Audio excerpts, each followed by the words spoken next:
जो बच्चे परसों के क्लास में नहीं आए थे घबराइए नहीं। Okay. आप रोज मत आइए तब भी मत घबराइए, समझ है ना। आपको चिंता ही नहीं करना है, फिर दोबारा चलेगा ना। ऐसा थोड़ी है कि एक ही बार एक ही साल पढ़ाई होगा, अगले साल पढ़ाई होगा, कोई बात नहीं। अब हम रासायनिक अवकरण को एक बार डील करते हैं। रासायनिक अवकरण द्वारा धातु प्राप्त करना। उतारेगा कोई नहीं, समझना होगा। मैंने आपको बताया था कि भाई इसके क्रियाशीलता श्रेणी, जो धातु बहुत कम क्रियाशील होते हैं, बहुत कम क्रियाशील होंगे, उसके ऑक्साइड से धातु को सिर्फ ऊष्मा द्वारा अवकरण विधि से प्राप्त किया जाता है। इस विधि में क्या होता है ना कि कम क्रियाशील धातु अगर है तो उसके ऑक्साइड को सिर्फ गर्म किया जाता है तो धातु हमें प्राप्त हो जाता है। इस विधि को ऊष्मा द्वारा अवकरण कहा जाता है। पिछले क्लास में मैंने लिखवा दिया है। और आज हम लोग को पढ़ना है कि रासायनिक अवकरण क्या है। मैंने बताया कि जिन धातुओं की क्रियाशीलता मध्यम होती है, माने ना ज्यादा अधिक क्रियाशील हो ना कम क्रियाशील हो, इनकी क्रियाशीलता मध्यम होती है, उनमें क्या है, इनकी क्रियाशीलता मध्यम होगी, उनका अवकरण ऊष्मा द्वारा नहीं होगा, उनका अवकरण रासायनिक विधि द्वारा होगा। और रासायनिक अवकरण में क्या होता है, तो एल्युमिनियम या कोक या कार्बन का जो चूर्ण होता है उसको मिलाकर गर्म किया जाता है। उस विधि को हम कहते हैं रासायनिक विधि। इसमें सबसे पहले हमको पढ़ना है कोयला द्वारा या कार्बन द्वारा अवकरण। क्या पढ़ना है? कार्बन द्वारा अवकरण।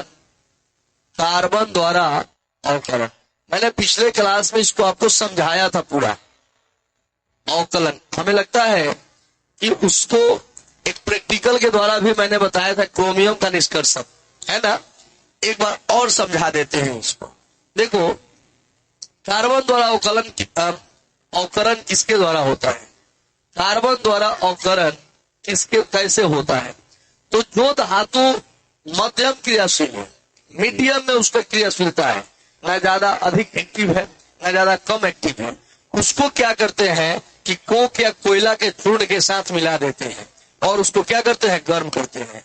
ऐसा करने से कार्बन मोनोऑक्साइड का निर्माण होता है।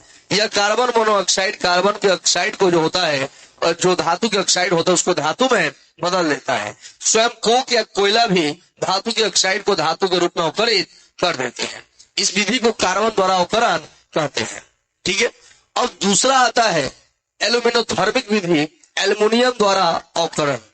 अवकरण एल्युमिनियम द्वारा क्या है भाई? एल्यूमिनियम द्वारा। जरा समझिएगा, कुछ धातु ऐसे होते हैं जिसकी क्रियाशीलता मध्यम होती है, लेकिन जब उसके साथ कोक या कोयला को मिलाते हैं, उच्च ताप पर गर्म करते हैं, तो वह धातु देने के बजाय क्या करता है, कार्बाइड बना देता है। क्या बनाता है? कार्बाइड। माने कुछ धातुएं ऐसी होती हैं जिसे कोक या कोयला के साथ मिश्रित करके जब गर्म किया जाता है तो उसे धातु प्राप्त न होकर वह कार्बाइड में बदल जाता है, कार्बाइड में बदल जाता है। तो अब ऐसी स्थिति में धातु के ऑक्साइड से धातु को प्राप्त करने के लिए एक विधि है, एल्युमिनियम के द्वारा अवकरण उसका किया जाता है। जब किसी धातु के ऑक्साइड का अवकरण एल्युमिनियम द्वारा करके धातु को प्राप्त किया जाता है तो उसे एल्यूमिनोथर्मिक विधि कहते हैं। कौन विधि कहते हैं? एल्यूमिनोथर्मिक विधि कहा जाता है।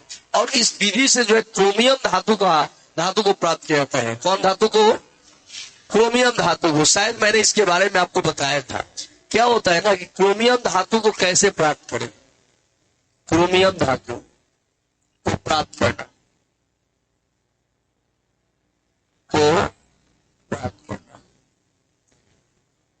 Cr2O3 है ना, यह क्रोमियम का अयस्क है, ऑक्साइड है।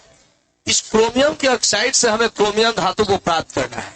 तो भाई हम इसको कार्बन के साथ नहीं कर पाते हैं, एल्युमिनियम के साथ करते हैं। तो क्या करते हैं, क्रूसिबल लेते हैं।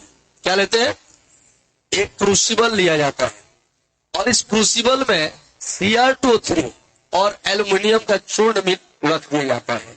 Cr2O3 क्रोमियम ऑक्साइड का क्या है, चूर्ण है, और एल्युमिनियम का चूर्ण एक साथ मिला दिया, मिश्रित कर दिया जाता है।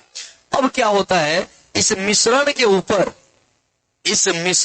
ऊपर जो होता है वो बेरियम ऑक्साइड तथा मैग्नीशियम चूर्ण, बेरियम ऑक्साइड और मैग्नीशियम चूर्ण को इस पर डाल देते हैं। ऐसा करने से क्या होता है कि अब यह जो मिश्रण बन गया इसको ज्वलन मिश्रण कहेंगे।